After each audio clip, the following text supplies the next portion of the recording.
All right, well, welcome to this episode, and we are talking about reaching young adults in a local church context. And with us today on today's episode is Joel Norris. He is the assistant pastor and the young adults director at Franklin Road Baptist Church in the great Murfreesboro, Tennessee. I appreciate you taking time out, Joel, and joining us on today's episode. Thank you for having me. We're excited to be here. Yes, sir. No, definitely. It's a pleasure. And Joe has been doing young adult ministry for about 7 to 8 years. As you have, from the start back in 2012 to now, fast forward to 2021, what have been maybe some of your major focal points there with the Crosspoint ministry as you've seen it grow? I think probably the main point of emphasis that we've tried to keep in front of people is just that personal relationship with God.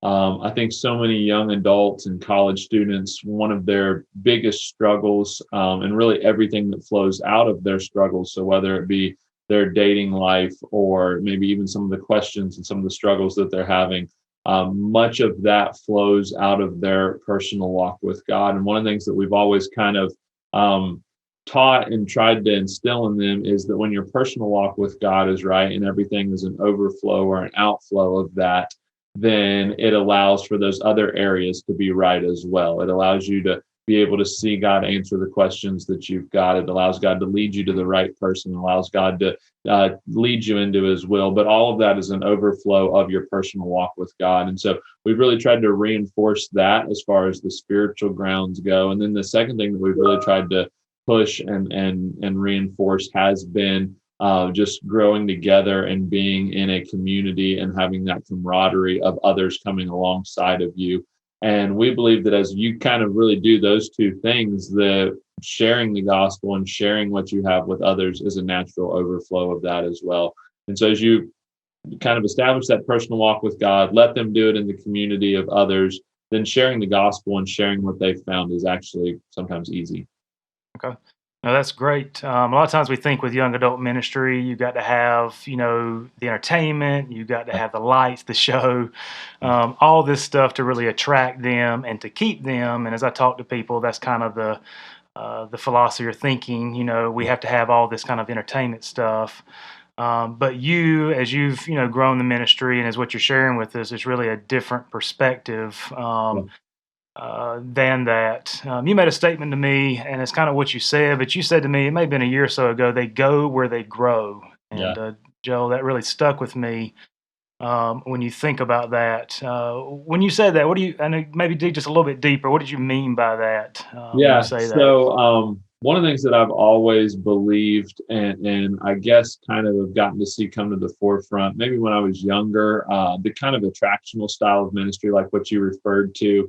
Obviously, that's something that a lot of people they see that young adults are attracted to that, and there is a certain element of that to where I think that people have the right motives. But at the end of the day, what I've seen in our ministry and what I've even seen in my own personal life is that I may be willing to sacrifice maybe some preferential things, maybe some stylistic things for spiritual growth. And we've had kids that have come from different church backgrounds. We have kids that have come from no church backgrounds that to be a part of our ministry, to be a part of our college and campus ministry, simply because of the emphasis on growth. And I think that at the end of the day, what you win them with is what you'll keep them with. We've all heard that said. And if you have to constantly be trying to elevate the entertainment value rather than elevate the spiritual growth value, then you're going to get yourself in a position to where you can't entertain them enough, but you can always help them grow spiritually enough. And so we've just chosen to try to make it a point as a ministry to be deep in the area of spiritual growth. We would rather be 1,000 miles deep in growth and maybe only 1 or 2 miles wide in some other areas. And so that's just something that we've chosen to do. And I believe the Lord has blessed it. And I believe that as a result of it, I've grown through it. I try to make sure that I'm leading the pack and growing. But I think that also the young adults who are in our group have a hunger to grow. And that's what keeps them coming back. Yeah, I think as I, see this age group, I think one thing that marks them from the young people we work with is they really desire to, there's like a hunger for Right. growth. Yeah. And so I think when they can find places where that's being facilitated, because you got to think, youth group and stuff, they're coming, majority of the reason why, because mom and dad are coming, maybe they're being Yeah. made to come. But I'm sure you would agree the vast majority of your young adults are coming by choice. Right. Um, they're And the coming to one be, thing that I will add to that too is, sometimes I think that we like to assume that young adults and even maybe you go down in the teens, like that they would rather have this shallow Christianity. You've got to remember that these are the same students that are going into universities and going into high schools, and they're learning calculus and they're learning trigonometry, and they're learning things in their university classes that are higher level science and higher level English and higher level on so many things. And so while they are doing that in the public world, the church is sometimes trying to feed them this empty, shallow spirituality, assuming that they can't handle the deep things of the Word of God. And I think it's just the exact opposite, that they want their spiritual life to mimic what they're seeing in their spirit or in their public life and in their educational life. yeah, definitely. I think sometimes we're losing them from the lack of challenge and from the Right. lack Yeah. of trying to go deep with them. Yeah. You're right. So definitely. Well, I've watched you there as you've worked the ministry. We've gotten to know each other, and I think a beautiful side of how you guys do ministry there is you're able to serve as a family. You have a beautiful family, a wife. You now have 3 kids, and Yeah. so you're busy. You've got ministry, details and stuff to take care of, family, and I know we got people that are listening that are either one already involved in college ministry, young adult ministry, or maybe they're thinking about starting one and they're trying to navigate what time they have already available and so forth.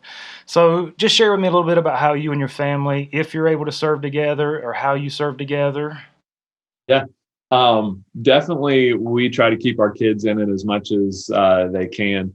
That's kind of the way I was raised. I was raised in a pastor's home, so I was always going on a trip of some sort, whether it was a youth group trip or unfortunately, a lot of times I got taken on more of the senior saints trips. But all that to say that that was just kind of the way that I was raised, and so our kids kind of know that. In fact, last night I was putting my daughter to bed, and I told her I was going to go back out in the living room. And she said, "Are you going to go get on your computer and talk to the Crosspoint kids?" And I said, "No, not tonight." And so they just kind of know that that's a part of our life and a part of who we are. I think all 3 of our kids have been on some sort of retreat or trip or something. And for us, we just kind of see it as that this is an opportunity to maybe show how to serve one day in ministry as a family to these young adults. It's not always the most convenient thing, I'll be honest, but it is, that is their next step, is getting married, having kids. And sometimes people tend to use those as excuses for why they can't do something. And we've just chosen to kind of maybe use it as an opportunity to show, okay, this is why you can do it. And so our kids will go on activities, and really it's been kind of neat because it attaches certain of our young adults to our kids, and gives them an opportunity to have an impact on their life just as much as we're trying to have an impact in the lives of the young adults. And so we do try to serve together. My wife and I do pretty much everything. We're on campus every week during a normal year. Right now, everything's online, but we're on campus together. We try to go out to eat and go grab coffee with people together. And so for us, it's just as much a part of doing it together as much as it is doing it maybe on our own. Yeah, and I think if I hear one thing kind of shining through all that you're saying there, it's just do your life and kind of include them in it. Right. Um, Yeah. you know, you're busy, you've got a family, you need to raise kids, and love your wife and serve your family. But at the same time, you're just bringing in that ministry aspect, Yeah. while you're doing those duties. So that's Yeah. great.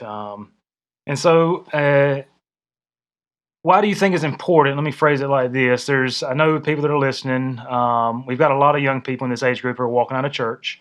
We've Mhm. got a lot who are completely rejecting their faith during this age group from, going to a college campus and so forth. What would you say, or why would you say it's important for a church to intentionally reach this age group? Just from the aspect that there's some churches that maybe do not have a young adult ministry or considering it, or maybe don't really know if they should consider it. Yeah, so if I can, I want to try to revisit probably a thought that I've had a couple of conversations about. And specifically when we talk about kids that are leaving the church, this is something that I've seen in my life with people that I grew up with. with people that are in our group. If the kids in your church or young adults in your church have been raised in church, then you've got to remember that these are a group of kids that have had nurseries pretty much all their life.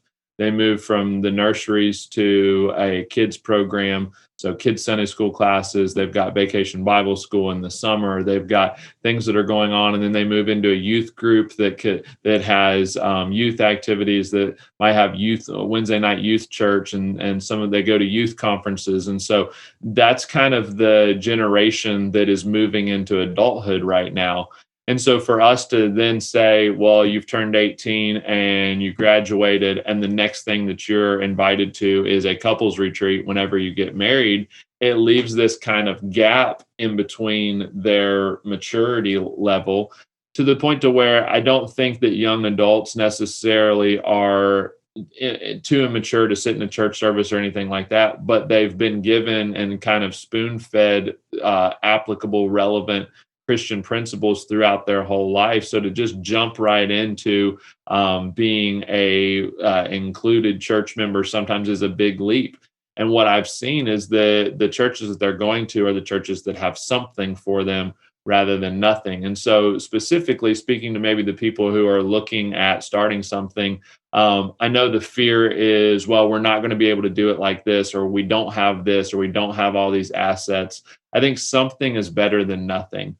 I think that if you have something to offer those 18-year-olds as soon as they graduate, to where you can have a transition from them moving from the youth group to moving to into adulthood, and you can kind of guide them through that process.